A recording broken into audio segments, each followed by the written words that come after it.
Good afternoon and welcome to The Roar. I'm Carl Coker. I'm sitting down with the Student Council Prime Minister Tanya Irwin. How are you, Tanya?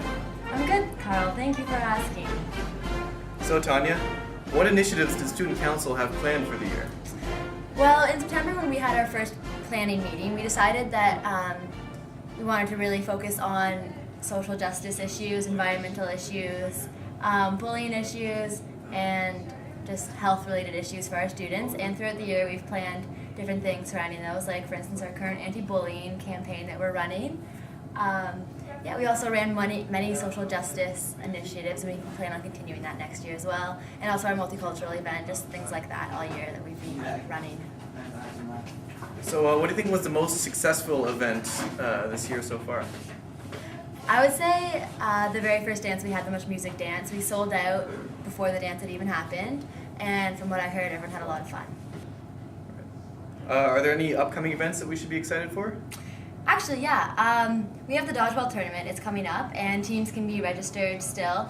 The first 12 teams register will be in, and the last day to submit money is May 23rd. Also, prom's upcoming, and although the tickets have been sold, we still have to plan tables. So you can contact Caitlin Parks or Francesca Rack to plan the tables for prom. Currently, we have our anti-bullying campaign going on, so you can listen up on the announcements to hear stuff about bullying, and also you can sign the pledge in the front foyer to get a pink bracelet. And just stay tuned. We'll keep announcements up for everything that's coming up. So what's the Student Council's plans for next year, Tanya? Well, once the new Student Council is elected, we will meet with them in June to tell them what we wish we had done this year and some ideas for next year. We're looking into having a Terry Fox run that meets up with other schools perhaps, and just to continue on with our social justice initiatives and things like that. Well, thank you very much for coming in, Tanya. Thank Until you next for time. having me, Carl. Get out.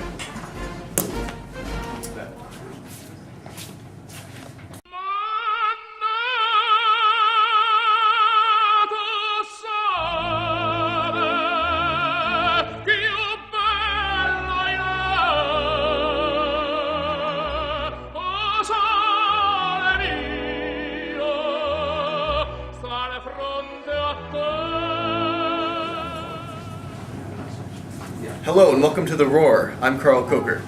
Today I'm going to be interviewing Rebecca Adams about the library's new e-readers. So Rebecca, could you tell us what an e-reader is? Alright, well it's pretty much this. So it's a little electronic device that has each page on the screen, and you can store hundreds of books on it without having to carry around the huge book. For instance, we have War and Peace on here, and you just download it onto the e-reader. As a student, how can we find out which books are on the e-readers?